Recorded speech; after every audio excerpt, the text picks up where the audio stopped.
Salut tout le monde et bienvenue sur ma chaîne pour un nouveau vlog. Nous sommes aujourd'hui le dimanche 8 mai. Il est à peu près 9 h du matin. Je me suis levée tôt aujourd'hui. Mon conjoint allait courir. Il avait un trail. Et donc du coup je me suis levée en même temps. Sachant que hier j'ai pas débuté le vlog parce qu'on était de baptême toute la journée. Donc je vous ai laissé d'ailleurs des inserts pour vous partager un peu les décos, hein, juste ça, parce que je vais préserver leur intimité à mes amis. Et c'était génial.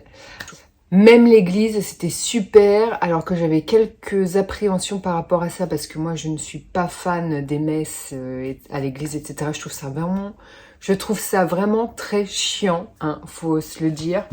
C'est mou, c'est chiant. Et là, pas du tout, c'est passé crème. Le prêtre était juste génial. Il était vivant. Il nous parlait plutôt que réciter mollement ses textes. Il avait de l'humour. Enfin, ça a donné de la vie et c'était juste une superbe cérémonie, quoi. Et du coup, c'est passé crème. Voilà. Et ensuite, on est allé chez nos amis qui baptisaient la petite. Voilà. Et on a eu le droit à un food truck. Donc food truck, ce sont des camions qui viennent à domicile pour vous préparer à manger. Il y a quelques années, à des mariages, j'avais eu le droit à un food truck pizza. J'ai eu le droit aussi au food truck mini burger, foie gras, ce qu'on voulait, mini hot dog et tout, parce que c'était un food truck apéro. Non, pimousse. Et là, c'était spécialité portugaise, puisque mes amis sont portugais. Et c'était super bon. Moi qui n'ai jamais mangé de brandade de morue, c'était juste super bon. Ensuite, on s'est super amusé parce qu'elle avait installé un photobooth, ce qu'on appelle un photobooth, une sorte de photomaton. Et voilà, vous appuyez sur le bouton central, vous mettez bien au centre et puis vous avez 5 secondes pour prendre une photo. Et ça a été des barres de rire parce qu'évidemment, ce qui est le plus amusant dans ces photomatons, c'est d'arriver à l'improviste sur la photo des autres et faire des grimaces et tout. Donc on s'est super bien amusé. Vous avez des forfaits pour ce photobooth. Et voilà, je vous en parle parce qu'il y a peut-être des idées que vous voudriez avoir pour des événements comme les baptêmes, les anniversaires ou autres. Vous cherchez des idées et voilà, moi du coup, je vous dis ce qu'il y avait à ce baptême pour que ça vous donne des idées pour vous-même, pour vos propres événements. Et le photobooth, vous avez des forfaits. Et en sachant que les photos sont illimitées, mais en fait, le forfait, je crois qu'il réside dans le fait des impressions photos. Parce que vous avez la possibilité, si la photo vous plaît, d'imprimer la photo. Et c'est ce que j'ai fait. Je dois avoir une quinzaine d'impressions. Voilà, elle avait pris un forfait 200 photos. Et vous voyez ce que ça donne avec le logo de l'événement. Et j'avais déjà une amie qui avait fait ça il y a 2 mois pour ses 30 ans. Et toujours avec le logo de ses 30 ans. Et je trouve ça génialissime. Et j'étais tellement contente de revoir ce photobooth. Regardez. Donc il y a nos 2 têtes de coin, mon conjoint et moi. Mais c'est super drôle et ça fait vraiment des photos souvenirs. Voilà, après il vous envoie les photos par mail. Et je sais qu'après, elle les distribue aux invités, elle les envoie par mail aux invités. Donc ça c'est vraiment sympa parce que vous avez une possibilité après d'avoir toutes les photos. Et puis je vous montre avant que Pimousse ne les mange. Donc ça remplace les dragées, les petits cadeaux des invités. Normalement, c'est des dragées. Elle l'a remplacé par une bougie parfumée. Pimousse! Non mais... Arrête! Voilà. Avec le logo du baptême. Donc c'était ça partout, cette étiquette-là. D'ailleurs, je vais vous mettre le lien de son Instagram parce que ma copine qui faisait le baptême de sa fille, c'est elle qui fait les étiquettes. Elle a son entreprise avec une associée. Je vous mets son nom, sa page Instagram, voilà, parce que sur sa bio, vous allez avoir un lien direct vers sa boutique. Et c'est superbe ce qu'elles font. Alors, c'est pas elles qui ont fait la bougie. La bougie a été faite par maxetsylvie.com, qui sent super bon. Mais voilà, les étiquettes, c'est ma copine. Et Anne-Céline, dont je vous parle souvent. Et franchement, n'hésitez pas à aller checker leur boutique. Elle a développé son concept parce qu'avant, à la base, elle faisait uniquement par des cartes mensuelles. Vous savez, quand vous êtes enceinte ou quand vous avez un petit enfant, que vous voulez des photos mensuelles souvenirs de l'enfant qui grandit ou de votre bidou qui grossit au fur et à mesure des mois de grossesse, vous avez ces cartes mensuelles, vous savez, avec des jolis dessins, des jolis logos. Et avec cette carte, vous posez, voilà, et ça vous fait votre photo souvenir mensuelle. Et c'est juste adorable. Donc avant, elles étaient plutôt spécialisées là-dedans, et puis elles se sont développées. Et les étiquettes sont formidables, voilà. Donc la bougie, ce ne sont pas elles qui l'ont faite, mais les étiquettes intégralement, si. Pareil, j'ai réussi à récupérer aux enfants une sucette. Voilà, je vais exposer tout ça dans ma bibliothèque. Bon, pour la sucette, à mon avis, elle va se détériorer au fur et à mesure du temps. On verra combien de temps ça se garde. Peut-être que je vais avoir la chance de la garder plusieurs années, mais je trouve ça joli. Alors pareil, les sucettes, c'est pas elles qui font, elles ont fait juste le logo. Donc la sucette, c'est Tata Paulette Cake Design. Et des petits gâteaux. Alors je sais pas d'où ça vient, les petits gâteaux. Et voilà. Avec le prénom de la jeune fille, de la jeune enfant qui s'est fait baptiser et sa date de baptême. Et c'est super mignon. Voilà. Pareil, le gâteau, je vais essayer de pas le manger, je verrai bien si je peux le garder. Voilà, donc n'hésitez pas à checker son Instagram parce que vraiment, elles font des trucs formidables au niveau des événements. Sinon, je vous ai mis des inserts sur tout le travail qu'elles ont fourni pour ce baptême. Vous avez vu, hein, il y a même les bouteilles d'eau avec des étiquettes. C'est juste, je trouve ça l'idée génialissime. Donc n'hésitez pas à aller checker leur Instagram et leur boutique surtout. Si vous avez des événements en préparation et que ce dont je viens de vous parler, vous serez susceptible de vous donner des idées pour vos propres événements. N'hésitez pas à aller checker tout ça. Et elles sont super sérieuses, pro, donc vous n'aurez aucun souci avec elles. Voilà, donc assez blablaté. Les inserts que je vous ai mis parleront d'eux-mêmes.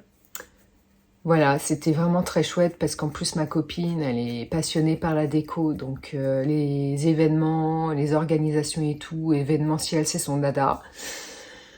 Pour le reste, du coup, je n'ai ouvert le vlog que ce matin parce que hier, comme vous le savez, on était de baptême toute la journée. Et voilà, j'ai filmé mais des trucs très perso que je vous ai pas montré. Et du coup, j'avais rien à vous montrer, donc j'ai commencé ce matin. Là, qu'est-ce qui va se passer? Dans un précédent vlog, je vous avais montré la réorganisation de ma pile à lire, voilà, que je commençais à vider de plus en plus pour pouvoir y mettre mes poches. Petit changement, petite lubie. Là, vraiment, les 3 casiers qui me restent de pile à lire, je veux les enlever pour vraiment mettre que mes poches. Et j'ai réussi à trouver un coin où les mettre. Donc, je pense que je vais m'occuper de ça aujourd'hui, ou même pendant que mon conjoint n'est pas là. Je vous montre tout ça en images. Oui, oh, mon petit loulou. Bon, oui.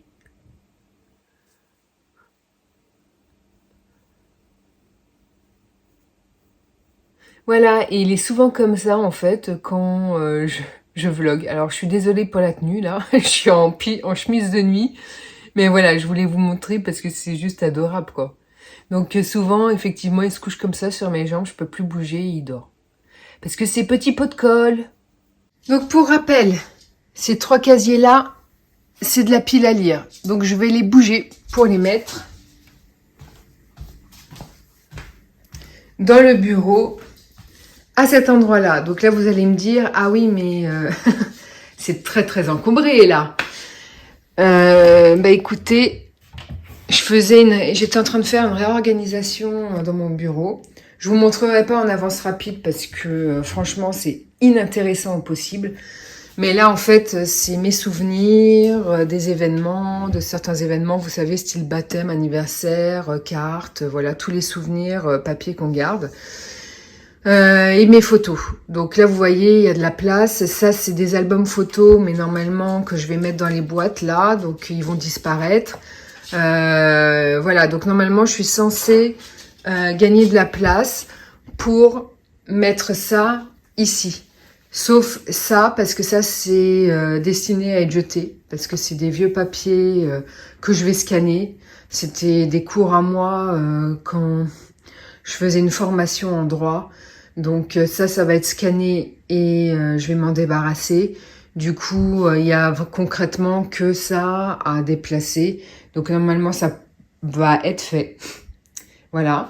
Et du coup, bah, il me restera ce casier complètement vide pour déplacer ma pile à lire. J'aimerais bien pouvoir faire ça aujourd'hui, donc je vais voir. Mais ça pourrait se faire. De toute façon, clairement, si c'est pas fini aujourd'hui, c'est pas grave. De toute façon, le résultat final sera automatiquement dans ce vlog, même si c'est dans quelques jours. Donc, on s'en fout pour vous, ça ne change absolument rien. C'est ce que je voulais dire. Et pareil, hein, je vais avoir des points lecture à vous présenter. Peut-être pas beaucoup dans ce vlog, mais quand même au moins 2, je pense. Donc, ils seront dans ce vlog également. Hein. C'est le deuxième tome des voleurs de fumée. Et le Vichois avec Galant, que j'ai commencé, que j'ai bientôt fini. Donc tout ça, je vais vous en parler dans ce vlog-ci. Et puis j'ai assez blablaté, donc je vous reprendrai plus tard.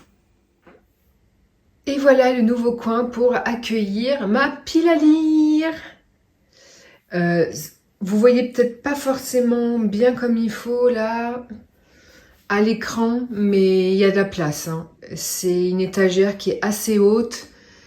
Et franchement, je pense qu'à mon avis, elle va pouvoir accueillir les 3 casiers que je veux bouger en fait. Donc on va voir. Et donc là, dans un premier temps, je vais vider les casiers. Et voilà. Tout, oh là là. On se rend compte quand même qu'il y en a pas mal. Et là, je me dis, est-ce que ça va rentrer? J'espère vraiment dans mon petit casier. En tout cas, là, les casiers sont vides. Et il est hors de question que je les remette dedans, quitte à faire encore un nouveau tri. Voilà. Mais du coup, il faut transposer ça vers le bureau. Il y a un méchant contre-jour là. Bon, j'espère que vous verrez quand même. Voilà, de toute façon, j'en ai pas pour longtemps. Enfin, de toute façon, je vais vous filmer ça en accéléré. Donc, je pense qu'on s'en fiche finalement de la luminosité et comment c'est filmé. Voilà, donc je commence maintenant. C'est de mettre les grands volumes en premier. Et puis devant, parce que vous voyez pas en fait, je pense. Mais les casiers sont assez profonds. Donc là, je peux faire facilement 2 rangées. Donc je vais mettre les grands volumes derrière et les petits devant. Voilà, pour être sûr que mes 3 casiers rentrent. C'est parti.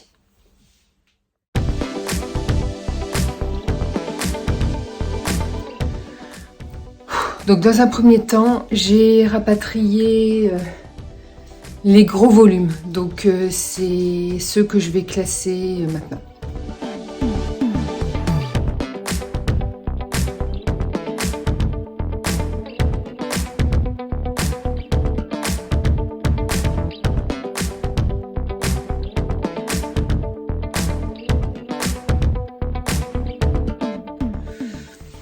Alors, j'ai terminé de classer tous les grands formats, c'est-à-dire bande dessinée.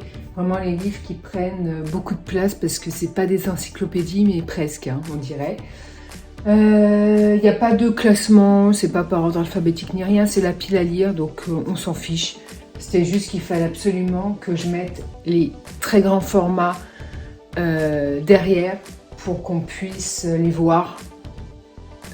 Parce que si j'avais mis les livres de poche derrière et ceux-là devant, on n'aurait plus rien vu. Enfin, j'aurais plus trouvé les livres, je n'aurais plus su que je les avais.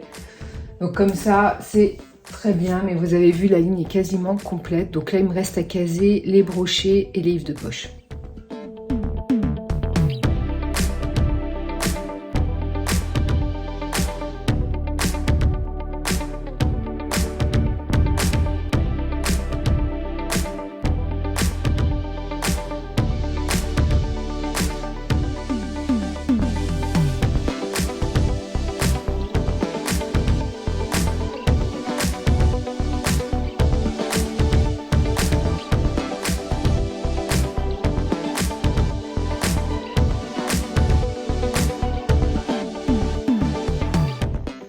voilà, c'est terminé. Donc, vous constaterez que c'est blindé de chez blindé.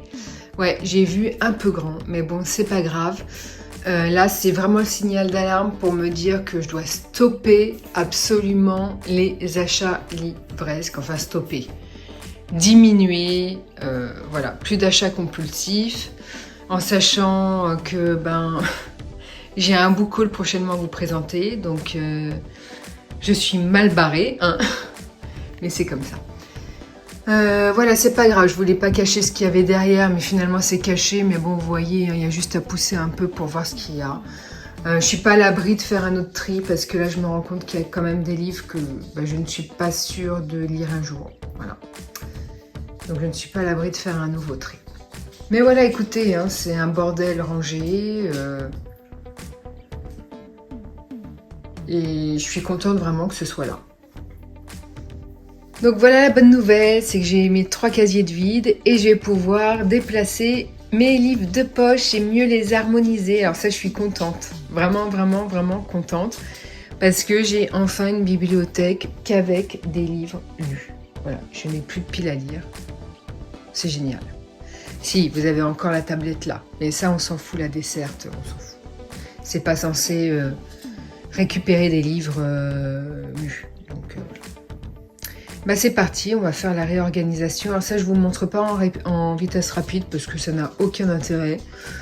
Déjà, le rangement de la pile à lire dans le bureau, je suis même pas sûre que ça ait eu un intérêt. Mais là, non, ça va me prendre du temps, donc je vais juste vous montrer le produit final. C'est parti. Donc, voici le premier casier avec les folios que tous les livres de poche vont être classés par ordre alphabétique. Voilà, il l'était déjà. Donc là, sur 2 rangées, donc vous voyez, on voit bien les livres derrière. Et puis, par contre, j'ai retiré les auteurs que j'avais en grand format parce que c'est une petite manie que j'ai. J'aime pas trop séparer les livres d'un même auteur. Voilà, donc j'ai du Hugo, du Fuenquinos en grand format dans cette bibliothèque-ci. Du coup, je vais voir comment j'harmonise ça, mais je vais les remettre ensemble. Donc là maintenant, je vais passer au j'ai lu. Donc j'ai pas grand-chose en j'ai lu. Ouais, ça m'a étonnée. Mais voilà, du coup, ils vont tenir pareil que les folios sur un seul casier.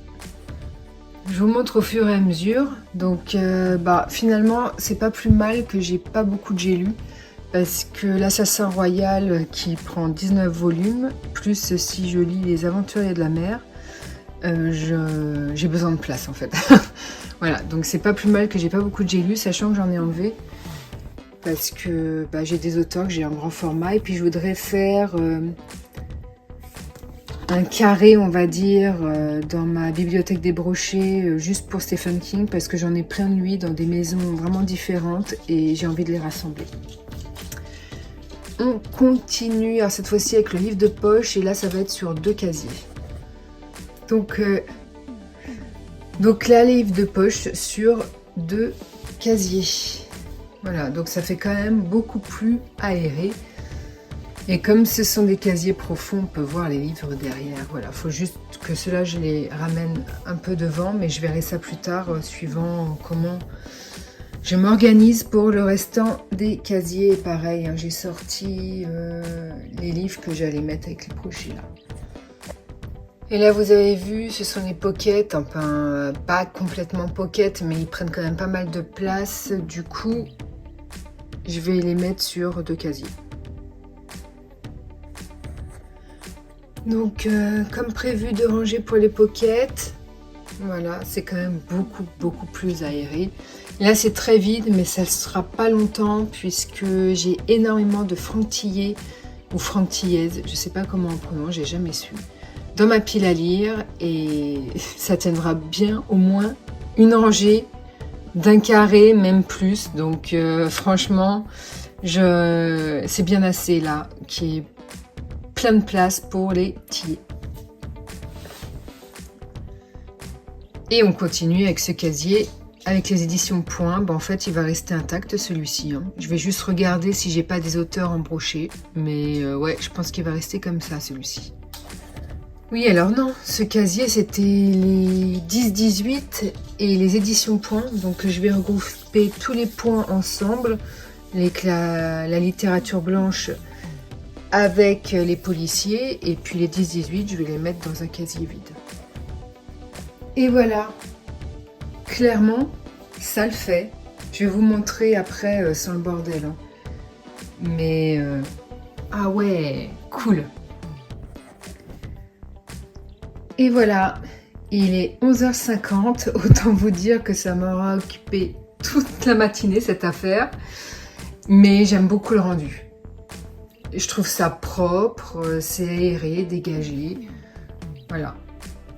J'ai cassé un petit Smisky, mais c'est pas grave, il s'emboîtait à cet endroit-là, donc je vais juste avoir à mettre un point de glu pour le rendre comme neuf. Mais vous voyez, hop, donc là les éditions Folio, les éditions J'ai lu, 2 casiers pour les éditions, le livre de poche avec une petite maison d'édition, je sais même pas laquelle c'est. On n'a jamais vu des éditions comme ça. Là j'ai mis les 10-18 avec des petites maisons d'édition dont j'ai pas beaucoup de livres. Voilà, là vous avez les éditions Point, les éditions Pocket et les éditions Pocket aussi, qui tiennent sur 2 casiers. Là, voilà, le frontillé, comme je vous ai dit. Je vous ferai un bookshelf tour très prochainement pour vous montrer cette nouvelle réorganisation, vous parler de livres plus en détail.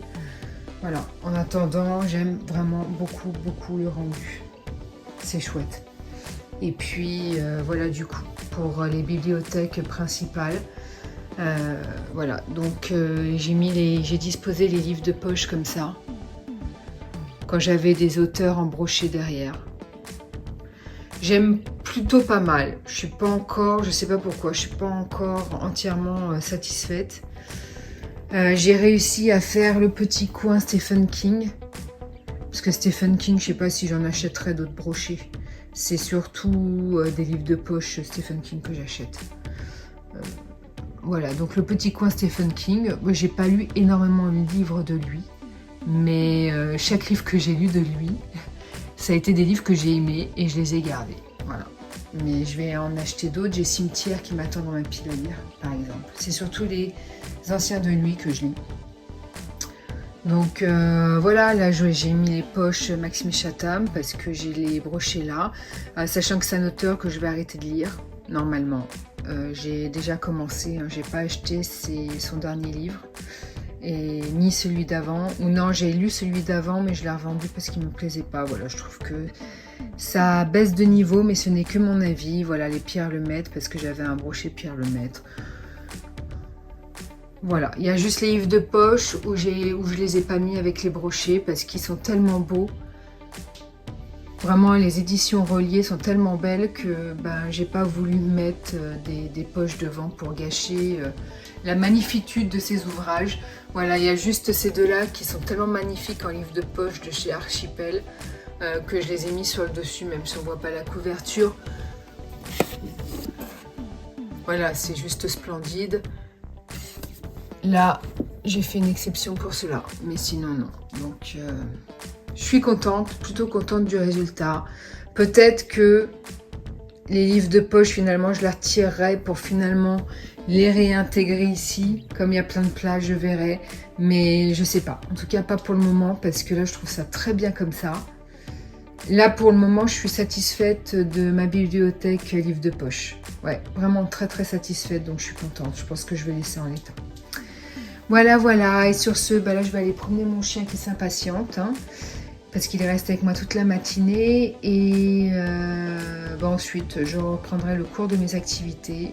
Je sais pas quand est-ce que je vous reprendrai, mais en tous les cas, il y aura des points de lecture qui seront faites, et voilà. Je vous remonte parce qu'en fait, je suis vraiment très contente du résultat. C'est chouette. Ah non, c'est aéré, c'est homogène. Ah, j'aime beaucoup, vraiment. Tout le monde, nous sommes toujours le dimanche, il doit être aux alentours de 20 heures. Je vous prends sans ma perche à selfie, donc si ça bouge un peu, ne vous inquiétez pas, c'est mon bras qui doit supporter la charge du lourd téléphone en apesanteur. Donc journée tranquille, voilà, je me suis reposée, j'ai fait une sieste, j'ai bouquiné, j'ai fait un montage vidéo, voilà, d'un petit vlog de 40 minutes. Nickel, une journée productive. J'ai terminé Galant de V. Schwab aux éditions Lumen. Alors ce ne sera pas un coup de cœur, mais ce fut une bonne lecture. On va suivre Olivia, qui est une petite orpheline qui a perdu ses parents. Voilà, elle vit dans un orphelinat et un jour elle va recevoir une lettre de son oncle lui indiquant que voilà, il l'a retrouvée et que maintenant qu'il l'a retrouvée, il voudrait qu'elle vienne les rejoindre à Galant. Voilà, un vaste manoir, c'est ce qu'est Galant. Donc elle est toute heureuse parce que cette petite orpheline qui reçoit aucune affection et qui n'a pas d'amis parce qu'elle a un comportement un peu étrange, et elle est toute heureuse d'aller dans ce manoir. Sauf qu'en arrivant là-bas, elle va s'apercevoir que son oncle est mort depuis déjà des mois. Voilà. Donc qui lui a envoyé cette lettre en sachant qu'il ne lui reste plus de sa mère qu'un journal intime d'elle qu'elle a gardé précieusement. Voilà, un journal dans lequel est écrit certaines phrases assez énigmatiques qui pourraient faire passer sa mère pour folle, bref. Et dans ce manoir, enfin pas à l'intérieur du manoir, mais dans le domaine, en fait, il y a un mur et surtout une porte et qu'il est interdit de franchir en fait. Et pour quelle raison, on ne sait pas. On ne le saura qu'en lisant ce livre. Alors, ce que j'ai aimé dans ce bouquin, déjà, c'est l'écriture. C'est très bien écrit, vraiment très bien écrit. Pour le reste, j'étais contente de retrouver ma lecture, c'était plaisant à lire et puis surtout, moi j'adorais le résumé de base, à savoir cette porte étrange. Sur quel monde mène cette porte en fait, on se le demandait, moi je me le demandais. Et je me disais, mais c'est trop énigmatique, voilà, j'adorais le résumé, c'était tout à fait mon style, bref. Donc j'ai pris plaisir à chaque fois à reprendre ma lecture, voilà, sauf que malheureusement, c'est du récit qui est très lent. J'ai une abonnée, la dernière fois que j'ai présenté ce livre dans mon vlog, attendez parce que là, j'ai un peu mal à la main. La fois où j'ai présenté ce livre dans un vlog, j'ai une abonnée qui m'a écrit que elle attendait beaucoup de ce bouquin et qu'elle avait été déçue parce qu'en fait le récit finalement commence à la fin du livre, quoi. En fait, il commence aux 3/4 hein, et l'action en tout cas commence aux 3/4 du bouquin.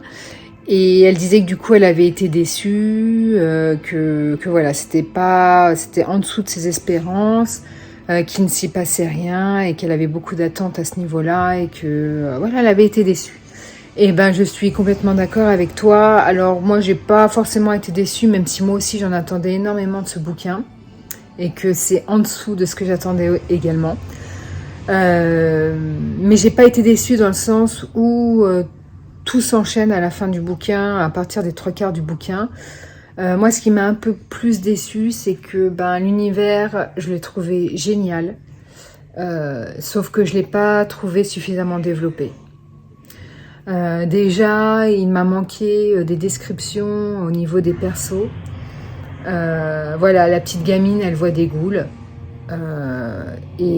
Ces ghouls, je trouve que elles sont pas suffisamment décrites, détaillées au niveau physique. C'est-à-dire que l'autrice, j'ai l'impression qu'elle survole la description des persos au niveau physique. Bon, alors ça peut plaire parce que vous avez des gens qui sont pas très portés sur les détails, sur la description. Voilà, mais je pense que ça aurait mérité plus de description dans le sens où ça aurait permis Peut-être un récit plus angoissant, parce qu'en fait, ça ne l'était absolument pas. Alors, c'est du récit qui est destiné à un jeune public. Enfin, je pense pas que ce soit jeunesse, je pense que c'est young adulte. Donc jeunes adultes et adultes, mais c'est absolument pas angoissant. Moi, je n'ai absolument pas eu peur, et pourtant, j'adore tous les livres en relatant des histoires avec des esprits, etc. Même si j'en lis jamais, parce que ça me fait tellement flipper qu'après, voilà. Le dernier que j'ai lu, c'était Shining de Stephen King, et la scène de la douche, non, je confonds pas avec Psychose, hein, vous inquiétez pas, mais la scène de la douche, c'est limite si ça m'avait pas empêché de dormir, voilà. Là, c'est relaté de manière, c'est pas du tout angoissant en fait, pas du tout. Donc je pense que, voilà. Et puis même au niveau, des événements, des personnages imaginaires. L'idée de base était tellement originale, ça aurait mérité d'être tellement développé. Il y a tellement de choses qui auraient pu être développées que c'est une petite déception par rapport à ça. Voilà, parce que il faut savoir que déjà, comme je vous le dis, c'est très bien écrit, mais que l'autrice également, elle a un talent, c'est celui d'avoir créé son propre univers, un univers vraiment gothique. Voilà, pour moi, c'est le terme gothique qui définirait bien l'univers de ce bouquin. Et comme elle le dit elle-même dans les remerciements, c'est un récit qu'on ne trouvera pas dans toutes les bibliothèques. Donc elle espérait justement que ça plaise à ses fans, parce que justement il sortait des sentiers battus. Et elle disait donc que c'est pas un récit qui se trouverait dans toutes les bibliothèques, parce que il était un peu fou et étrange. Je suis pas d'accord avec le terme fou, parce que c'est de l'imaginaire, donc on invente un peu ce qu'on veut dans l'imaginaire. Étrange, oui, parce qu'effectivement, c'est pas un récit commun. Et effectivement, je comprends pourquoi il a été comparé à Alice au Pays des Merveilles. Je vous le dis pas parce que je vous spoilerai un peu, même si vous vous en doutez du pourquoi il a été comparé à Alice au Pays des Merveilles. Parce que moi, quand j'ai vu qu'il avait été comparé à Alice, je me suis dit, je vois un peu ce que va être la trame de l'histoire. Et effectivement, c'était ça. Voilà. Mais c'est vrai que super bien écrit. Et puis, c'est l'univers en soi, je l'ai trouvé top. Mais c'est vrai que l'action commence aux 3/4 du bouquin. Alors moi, je suis pas de base une énorme fan de l'action. Mais là, je dois dire que, ça m'a pas empêché de revenir dessus, d'être pressée de le lire. Hein. Donc même si l'action ne commence qu'aux 3/4 du bouquin, j'ai envie de vous dire, ça ne m'a pas empêché d'avoir envie de le reprendre, de le relire dans les transports. À chaque fois que je le prenais, c'était avec grand plaisir. Donc voilà, bon, moi après, je fais partie de la catégorie des gens qui aiment le récit lent, où il se passe pas grand chose, ça peut m'aller. Voilà, mais bon, je préfère prévenir pour les gens qui aiment vraiment l'action, le rythme, ce sera pas un livre pour vous. Voilà. Alors moi, c'était mon premier de l'autrice. On m'en a conseillé un, je remercie celle qui me l'a conseillé. La vie invisible d'Adi Larue. Là, je tourne la tête parce qu'il est juste à côté de moi. Il vous sera présenté dans un book haul. En fait, je l'ai acheté. Voilà. Donc, merci à l'abonné si tu regardes cette vidéo. J'ai acheté le livre sur tes conseils parce qu'en fait, elle me disait en dessous de ma dernière vidéo que parce que je parlais de Galant, et elle me disait que c'est elle qui m'a dit qu'elle avait été déçue par le bouquin. Et que la vie invisible d'Adi Larue avait été une pépite pour elle. Elle avait trouvé que c'était une pépite et elle avait adoré du coup. Et contrairement à ce bouquin. Voilà. Et comme en cours de lecture, même s'il se passait pas grand chose, j'aimais quand même la plume, l'histoire. Franchement, elle a beaucoup de talent cette autrice. Que j'ai pas pu m'en empêcher. J'ai été acheter le livre qui m'a été conseillé. Donc La vie invisible d'Adi Larue. Et voilà, donc si c'est une pépite, encore bien mieux que celui-ci, c'est pour ça que je l'ai acheté en fait. Parce que je me suis dit, j'ai quand même aimé celui-ci malgré ses petits défauts. Après, ce n'est que mon avis, hein. Parmi vous, il y en a peut-être qui vont l'adorer, que ça va être un coup de cœur, et c'est selon chacun, parce que au niveau stylistique, j'ai pas grand-chose à reprocher, et déjà au niveau de la plume, j'ai absolument rien à reprocher. Donc l'univers non plus, c'est juste que ça aurait mérité un peu plus de développement au niveau de l'univers justement, parce qu'il y a tellement de choses à dire. Bref, je me répète. Et La vie invisible d'Adila Haru, du coup, si c'est une pépite, si déjà j'ai aimé celui-ci, qu'est-ce que ça va être de l'autre? Donc effectivement, je vous en reparlerai, je vais pas le lire tout de suite, parce que c'est vraiment un gros pavé, je vais vous le présenter en boucle de toute façon. Et voilà, donc ça est terminé de ce petit point lecture, pas du vlog, je vais le prolonger un peu parce que là je pense qu'il n'y a pas suffisamment de contenu pour faire un bon vlog. Quoique j'ai fait quand même du rangement de bibliothèque, mais ouais, non. Donc je pense que je vais le prolonger la semaine prochaine, au week-end prochain, je le clôturerai à ce moment-là. Et sur ce, je vais vous laisser là parce que j'ai vraiment mal au bras.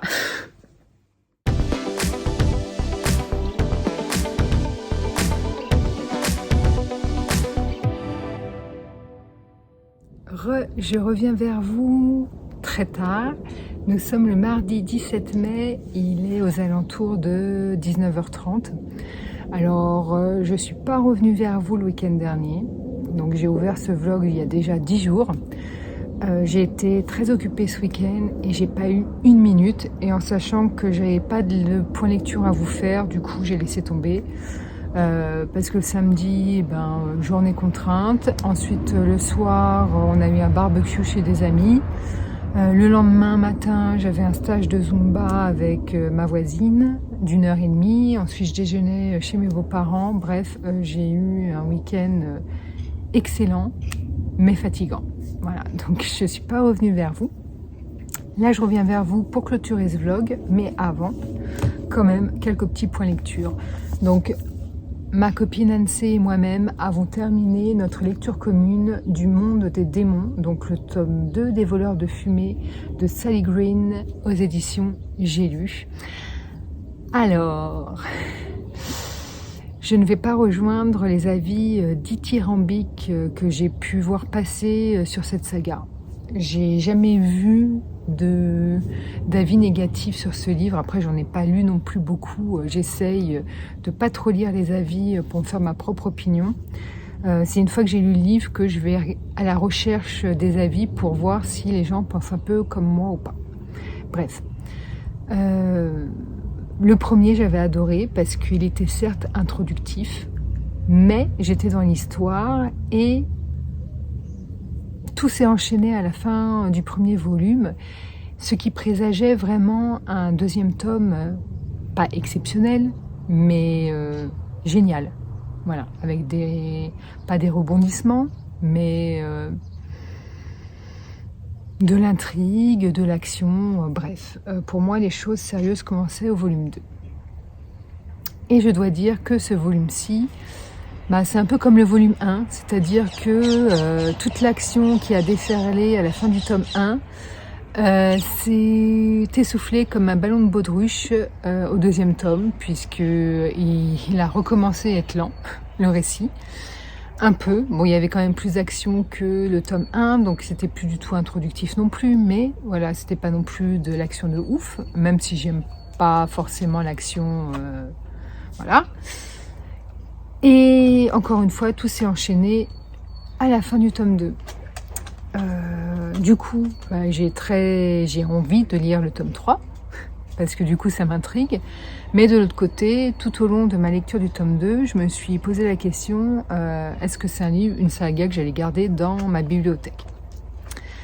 On en a discuté avec ma copine Anne-Céline, puisque c'est une lecture commune. On est toutes les deux du même avis. À savoir que déjà c'est une saga qui est estampillée jeune adulte, young adulte. Pour moi, c'est une erreur.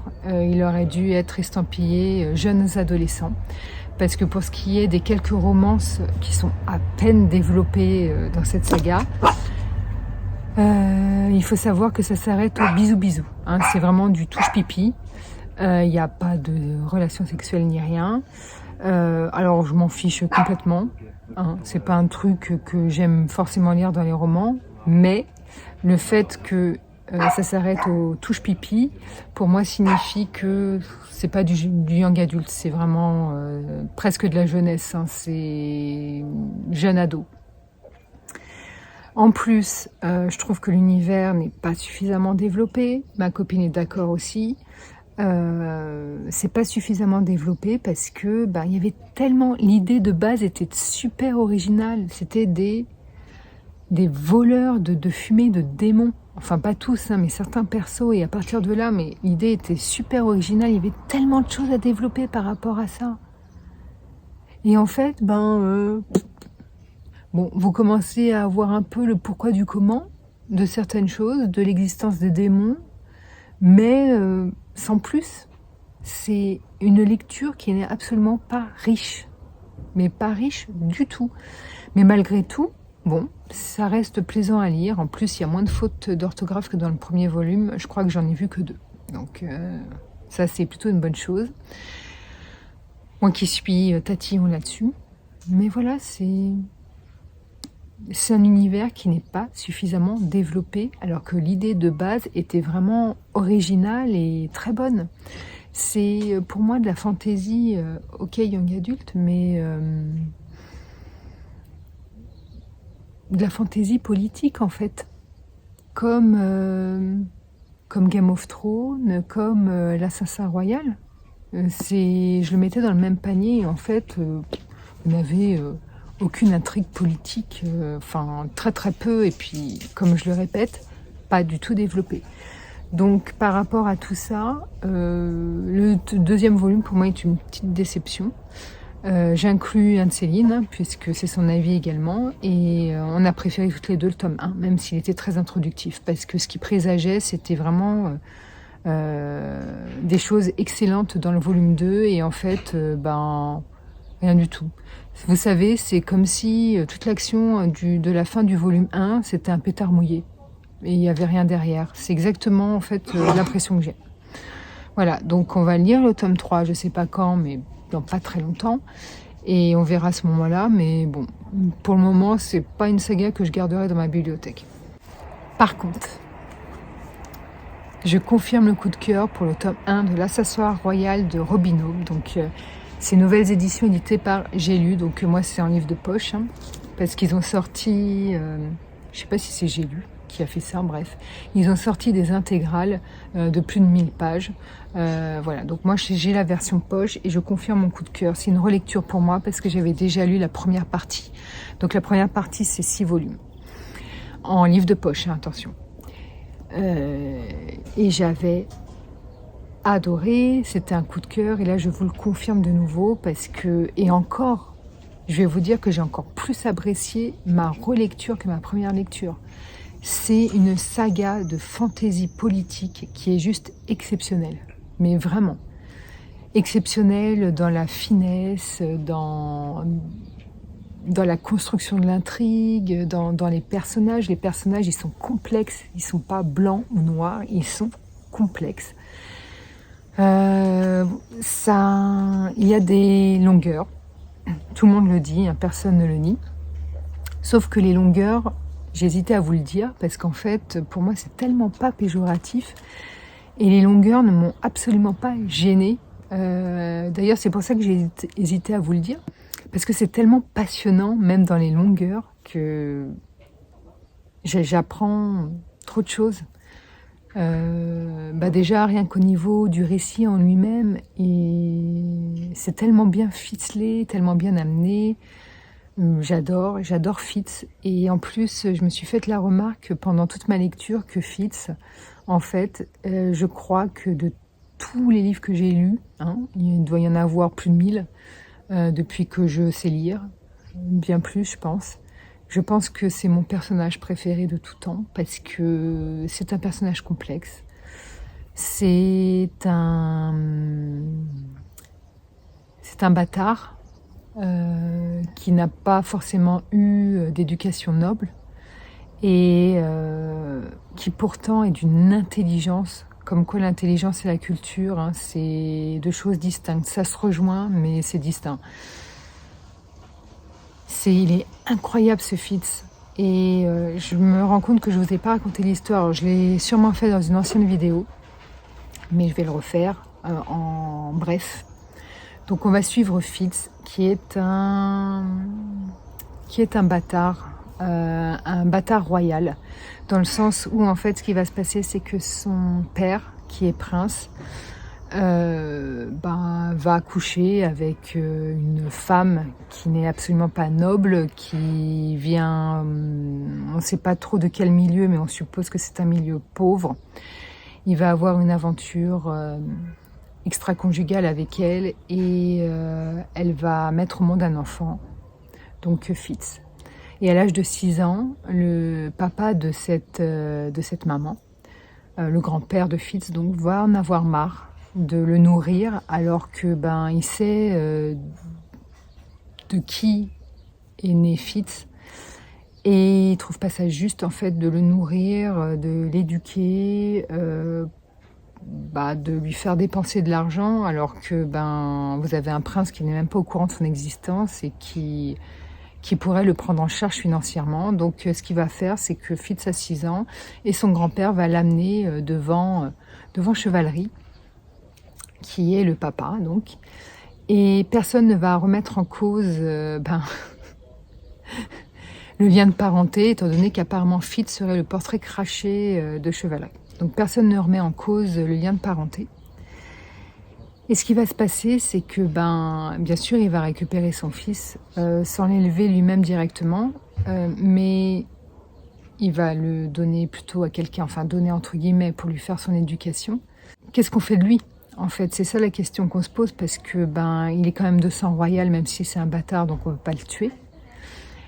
Et de l'autre côté, c'est un bâtard, donc on ne peut pas non plus le mettre sur le même pied d'égalité que les enfants légitimes de la cour. Du coup, ce qu'on va en faire, c'est qu'on va vite s'apercevoir que il est quand même intelligent, ce petit garçon, et on va en faire un assassin royal. Voilà. Donc les cours vont dépendre du bon vouloir du roi subtil. C'est lui qui va lui ordonner de tuer telle ou telle autre personne pour le maintien de sa royauté, en fait. Et c'est d'une intelligence au niveau de la construction. Je sais même pas comment vous parler de cette saga. Je ne sais même pas comment choisir mes mots. Pour moi, c'est juste une saga exceptionnelle. Voilà. Parce que c'est... Comment un auteur, là, en l'occurrence une autrice, peut avoir autant d'intelligence pour écrire un tel bouquin merveilleux, en fait. C'est passionnant, vous apprenez plein de choses sur l'humain, et puis l'histoire en elle-même est passionnante avec ses renversements de cours, ses intrigues politiques, voilà, vous êtes en plein dans Game of Thrones, quoi, presque. Et c'est génial, et en plus c'est accessible parce que c'est un univers qui est riche, mais vous n'avez pas une centaine de personnages comme dans Game of Thrones. L'univers est magnifiquement développé, mais voilà, on s'y retrouve. Voilà, c'est pas... après, faut rester attentif quand même, mais voilà. Donc je ne sais pas si j'ai véritablement réussi à lui rendre honneur, mais sachez que c'était la dernière fois que je vous en parlais. Alors peut-être que je vous en parlerai dans ma vidéo, mes livres préférés que je compte filmer bientôt, que je devais déjà filmer fin 2021, mais que j'ai jamais filmé. Voilà, donc là c'est pas une surprise, il sera dedans. Donc j'en parlerai à ce moment-là. Et maintenant je vous parlerai plus de ce bouquin, sauf peut-être dans mes vlogs où je vous dirai je lis ce livre en parallèle, j'aime bien, voilà, mais sans détailler, parce que je vais pas non plus vous détailler 19 volumes d'une saga. Ça va être chiant au bout d'un moment, vous allez en avoir marre, surtout si la fantaisie c'est pas votre truc. Donc là on est vraiment dans de la fantaisie adulte, politique. Et c'est génialissime. Voilà, je peux que vous dire ça. Donc je clôture maintenant ce vlog. J'espère qu'il vous aura plu. Je ne sais pas s'il y a eu beaucoup de lectures ou quoi qu'est-ce. Bon, j'ai fait ce que j'ai pu. Je vous fais rentrer dans mon quotidien aussi quelque part. je vous emmène avec moi en vacances puisque je suis en vacances vendredi soir. Bon, au moment où vous regarderez cette vidéo, bien évidemment, je serai revenue de vacances. Voilà, je pars à Royan pendant 9 jours avec mon conjoint et mon petit chien. Donc je vous emmènerai avec moi évidemment pour vous tourner des séquences et vous parler lecture puisque j'ai une lecture commune qui se déroulera là-bas et puis j'aurai sûrement une lecture parallèle. En sachant si je pourrais... Après, je ne sais pas si je pourrais beaucoup lire parce qu'en vacances, je ne lis pas beaucoup, mais bon, nous verrons bien. En tous les cas, je vous parlerai quand même un peu lecture. Hein. Je tâcherai de faire ça. Et puis sur ce, je vous dis à très vite pour de nouvelles aventures livresques. Bye!